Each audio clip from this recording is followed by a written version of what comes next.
यह साल 2024 की एक डरावनी भूतिया कहानी है।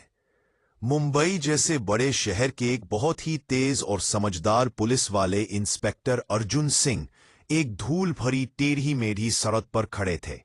यह सड़क उन्हें देवभूमि नाम के एक छोटे से गांव की ओर ले जा रही थी। यह गांव सह्याद्री पहाड़ों की गहरी और घनी घाटियों में छिपा हुआ था, जहां सूरज की रोशनी भी मुश्किल से पहुंचती थी। यह गांव इतना पुराना था कि यहां समय जैसे रुक सा गया था।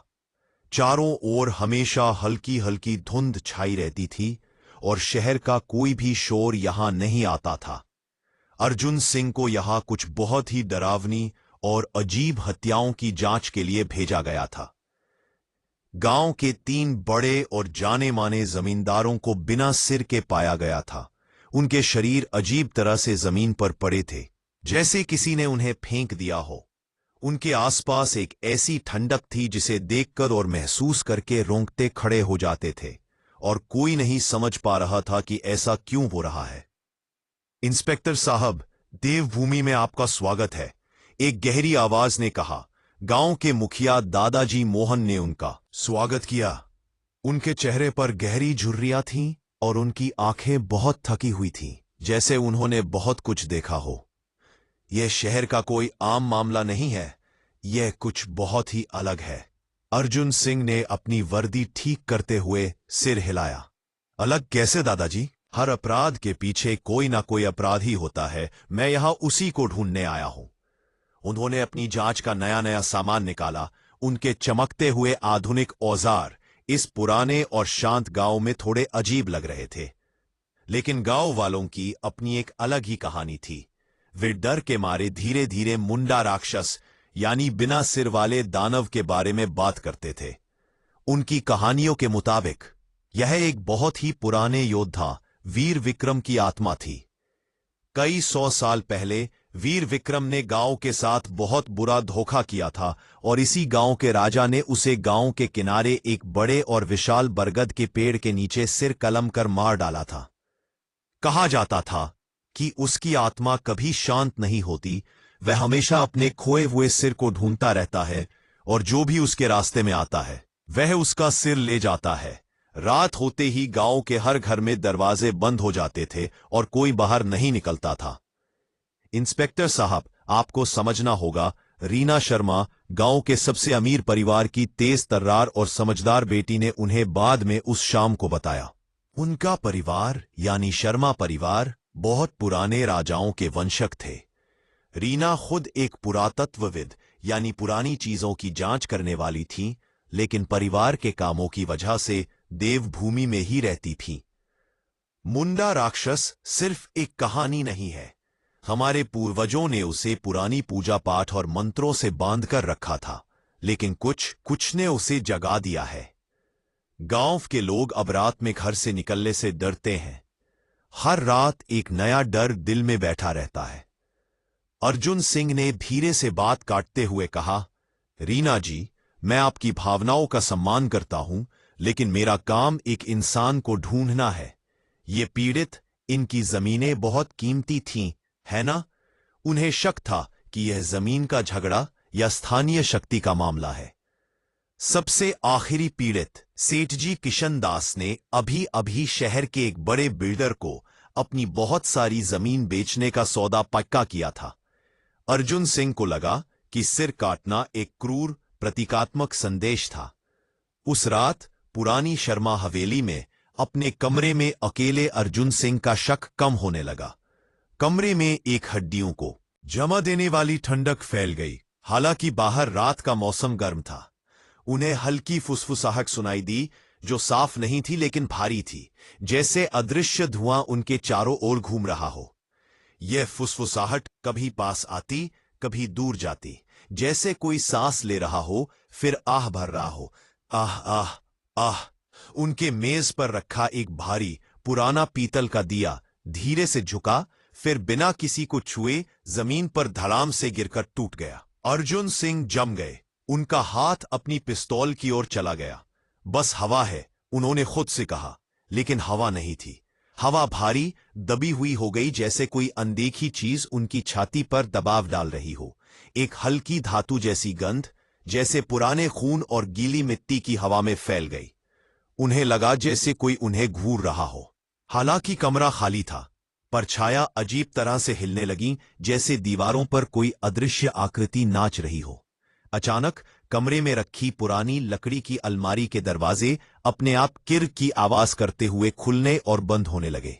एड़ी को छूता हुआ महसूस हुआ। अर्जुन सिंह उछल पड़े, लेकिन नीचे कुछ भी नहीं था।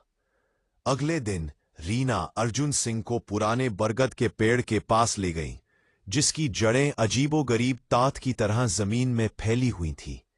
यहां हवा काफी ठंडी थी और खामोशी डरावनी थी, जिसे सिर्फ एक कौवे की दूर की आवाज तोड़ रही थी, जो शोक भरे विलाप जैसी लग रही थी।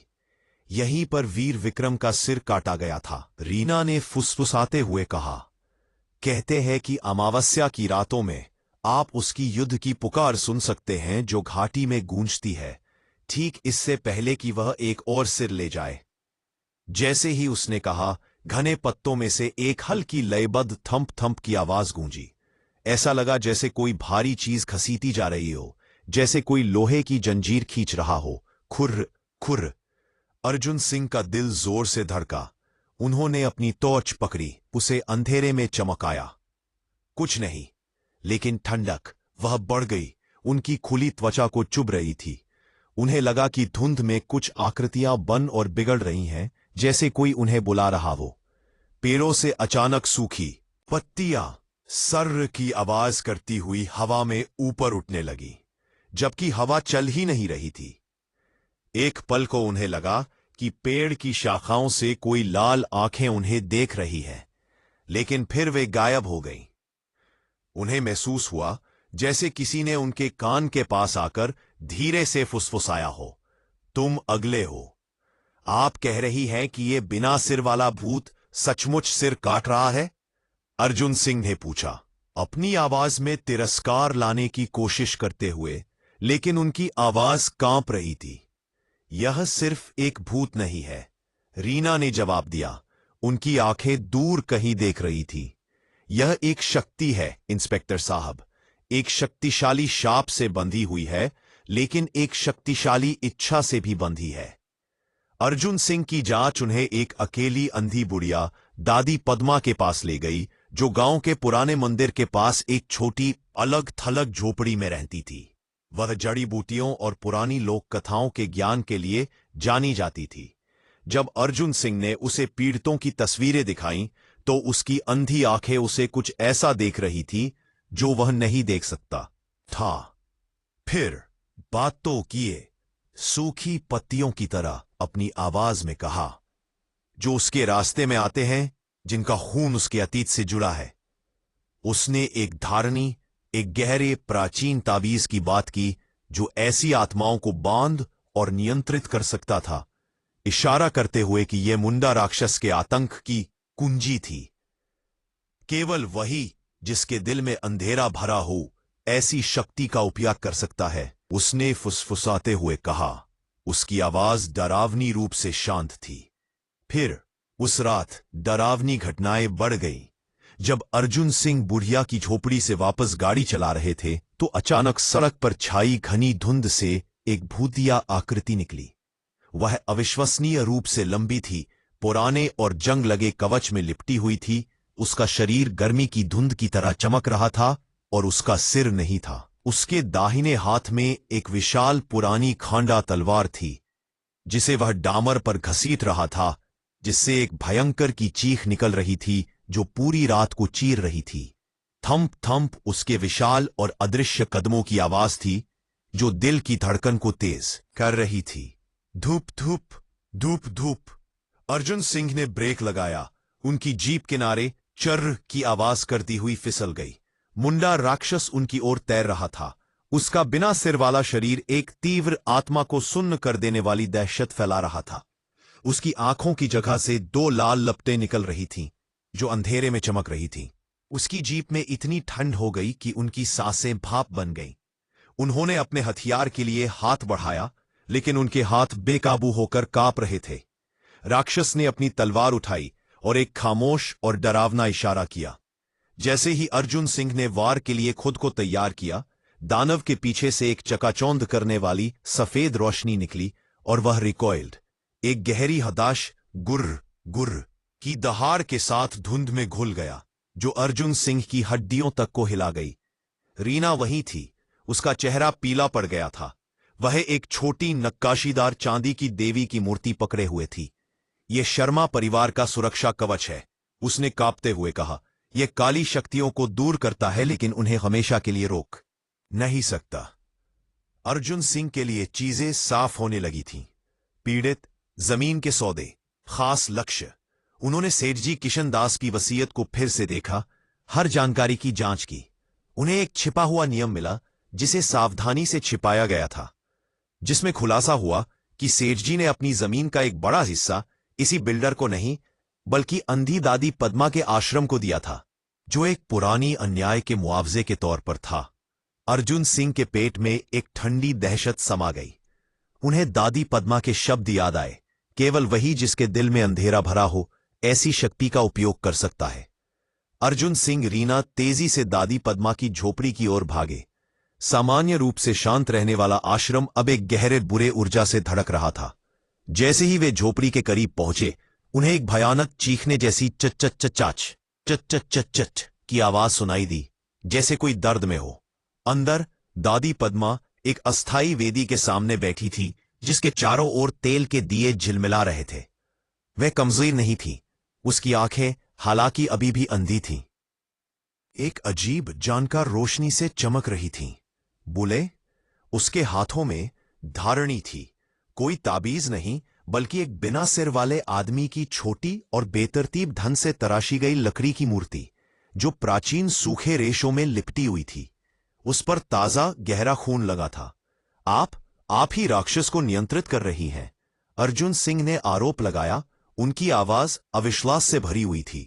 फिर तीसरा पार्ट। फिर दादी पद्मा के होंठ एक डरावनी मुस्कान में मुड़ गए। उन्होंने सब कुछ ले लिया इंस्पेक्टर, मेरे परिवार का सम्मान, हमारी जमीनें, हमारा नाम। इन गांव वालों के पूर्वजों शर्मा परिवार ने सदियों पहले मेरे वंश के साथ धोखा किया, उस राजा का साथ दिया जिसने वीर विक्रम का सिर कलम किया था, मेरा ही पूर्वज। उन्होंने हमारी दौलत चुराई, हमारी आंसुओं पर अपनी हवेली बनाई। राक्षस मेरे न्याय का साधन है। मेरा वीर विक्रम मेरी इच्छा से बंधा हुआ अपना प्राचीन गुस्सा पूरा कर रहा है। फिर जस्ट तभी बाहर जमीन कांपने लगी। झोपड़ी में तापमान तेजी से गिरा और उनकी सांसें तुरंत जम गई। एक भयानक घुरघुराती हुह की आवाज हवा में फैल गई। मुंडा राक्षस यही था।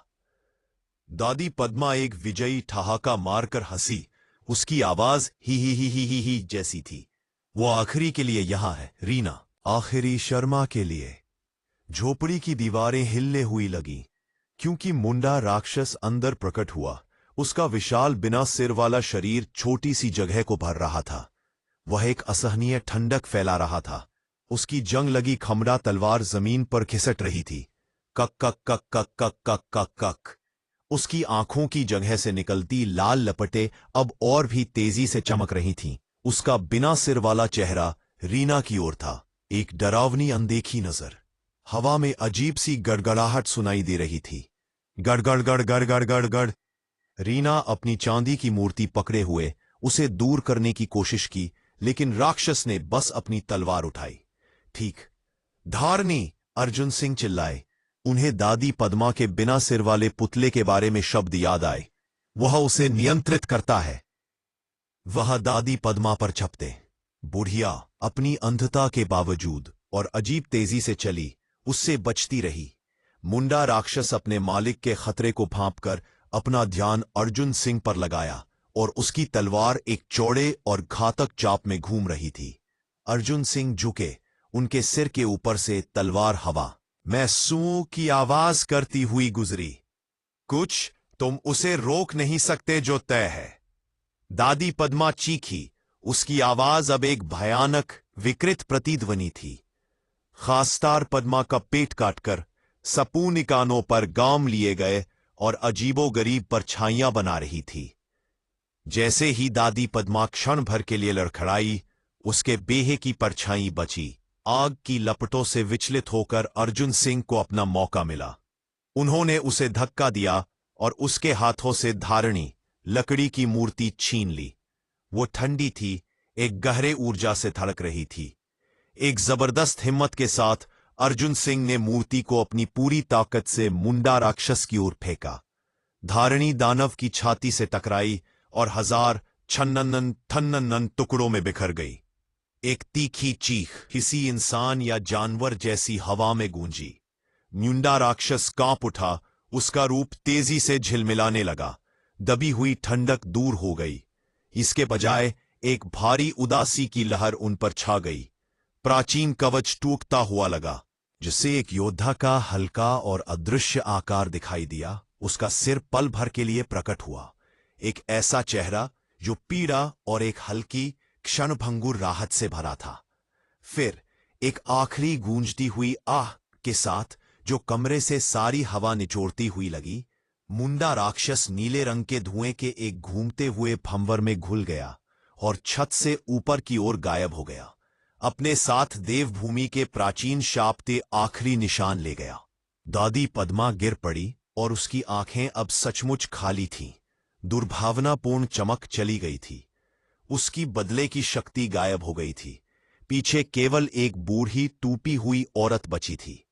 सूरज उगा, सह्याद्री की चोटियों को हल्के रंगों में रंग रहा था, लेकिन देवभूमि में सुबह की रोशनी अलग महसूस हो रही थी। अस्वाभाविक ठंडक छंट गई थी। गांव हालांकि अभी भी पुराना था, हल्का महसूस हुआ, जैसे सदियों पुराना बोझ उसकी आत्मा से उतर गया हो। इंस्पेक्टर अर्जुन सिंह अब सिर्फ एक व्यावहारिक शहर के पुलिस वाले नहीं थे, बल्कि रीना के बगल में खड़े थे।